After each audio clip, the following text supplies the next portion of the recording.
Hey there, Country Hills Church. You will have known that everything changed this past week as we moved into phase 2. Doug Ford said, the province announced through Doug Ford that churches can now meet up to 30% occupancy. And so that's changed a lot of things. Our thinking as leadership, as we've been meeting and planning and praying, is that we would start off in smaller gatherings and work up to larger ones.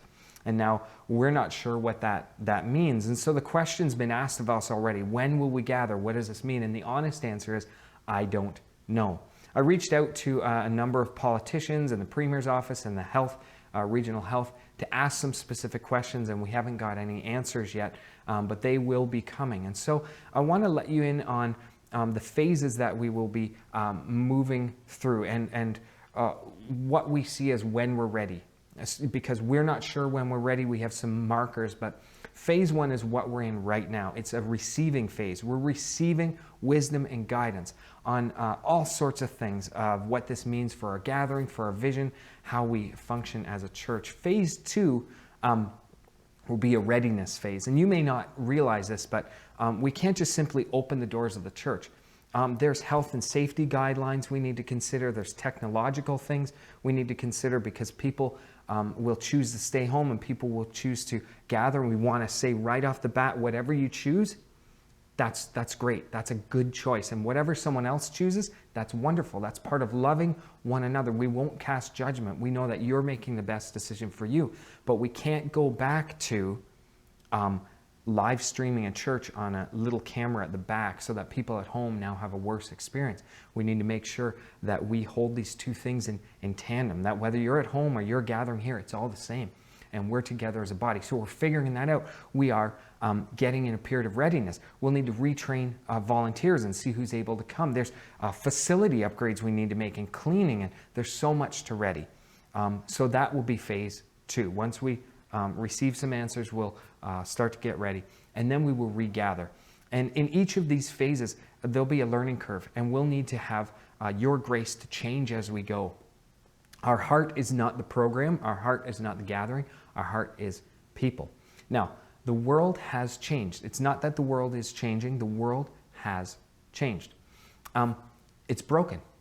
The pandemic has separated people. There's outrage and outcry at racism, and rightly so. Our world is saying the way we've been is not good enough. And so as a church, we need to not just have a reaction, we need to be proactive. And so we need to be envisioning what ministry and church life will be like.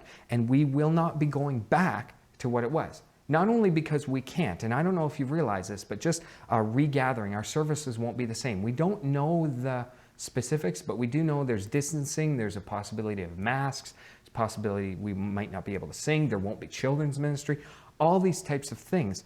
So regathering, opening up the doors of the church isn't going to fix what's in our hearts.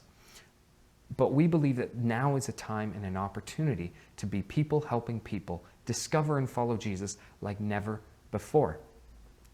So our methods are going to change over time, but our message and our mission does not. Now, the New Testament church, they didn't have buildings or budgets. They didn't have the freedoms we have. They didn't have the organization, the institution. They didn't have anything of what we had, yet the gospel spread like wildfire under the shadow of persecution. There were times they couldn't meet for fear of death. And so we're in a very different time. But if they can do it, and if that's the best time in history God chose to launch the church, then he's going to work now. See, here's what God does. God restores, he renews, he redeems, he resurrects. And so we believe, and I believe, that this is a time for the church to change, that we need to reconsider. And maybe that's this. And there's some mourning over the loss of what has been taken away. But God works where he's not supposed to. He doesn't need permission. And he grows and spreads his gospel and his word in ways that we can never expect when we're willing to walk with him. So what if this is a chance for change? I want to let you know I'm heartbroken over the people who've been broken during this time, single parents and people who are lonely and those who are sick and mental health. I'm heartbroken for that. And so in gathering, I look forward to some ability to meet some of those needs again, but it's not going to be the same. So I'm heartbroken over that. I'm excited at the possibility of moving forward, but I want to let you know that I'm afraid. I'm not afraid of the sickness. I'm not afraid that people may not come back. I'm not afraid of what we've lost and may never go back to. I'm not afraid of any of those things. What I'm most afraid of is that we will, over the course of the next weeks and months, go back to normal. That we will miss a chance to reimagine church under the leading of the Holy Spirit. That we'll miss a chance to deepen relationships and how we care for and love one another. We're supposed to be known for our love. We'll miss a chance to experience renewal. Now, we packed our programming full of chances to be moving towards renewal, prayer and hearing God and deepening relationships and small groups, and it's just not happening. So we may be missing, in looking to go back, missing the renewal he's doing right now as he moves us forward. And finally, we may miss an opportunity to reach the world in a way we never have before. The world, particularly young people, leave the church primarily because of the hypocrisy within the institution. And we have a chance to remake all of that by focusing on being people who help people follow Jesus. We don't need to gather for that, but when we do, may it be that. May it encourage us. This is why the church meets in Hebrews. It was to encourage one another and to motivate each other towards love. Love and good deeds. And as we do, another illustration says that we shine bright, and through our good deeds, through our lives following the way of Jesus, we would bring all people to him. And we would bring them back into a renewed church family who's connected and deep and loving. So here's what I'm asking you to do. I'm asking you to be prayerful. Be prayerful in this moment for the leadership, that we would be refreshed and we'd have creativity and wisdom of how to handle these two things we've never held together before, digital and physical, in the same way, to reach people and help people and move people. So prayerful, prayer for yourself.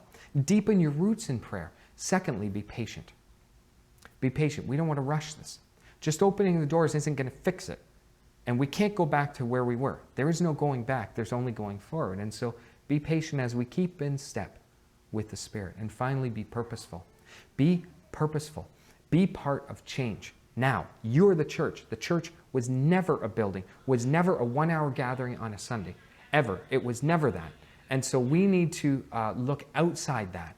We need to believe that it's more than that. So dig down deep roots now. Pray now. Change now. Reach out now. There are seniors and single people in our church who can use a phone call or a card. There are neighbors who need you now. You need to, in your home, help the people in your home dig down deep roots in Jesus so that when we're able to gather, we're stronger and we encourage one another more to be lights where we're planted. So I didn't sign up for this. Our elders didn't. Our staff didn't. You didn't. But it's where we're at. So as I've prayed and I've talked with others, I just have a sense that God's doing something new. So I ask you to be prayerful, patient, and purposeful. I want to let you know I'm all in. And I'm asking you to be all in too. One of the things you can do to help us is there's a survey on our webpage, or at least on the email that's being sent with this, that will help us know how you're feeling about regathering. I'm all in. I'm asking you to be all in as we reimagine church, as we deepen relationships, if we look towards God for renewal, and as we look to him to expand our reach like never before. We want to hear from you. We are a church family. The vision doesn't just come to me, it comes to us. We love you. Thank you for being part of Country Hills, and we look forward to the days ahead. Care for one another. Reach out to us. Help us know how you're feeling so we can make the best possible decisions as we receive, as we ready ourselves, and as we regather. Blessings. May we be people helping people follow Jesus like never before.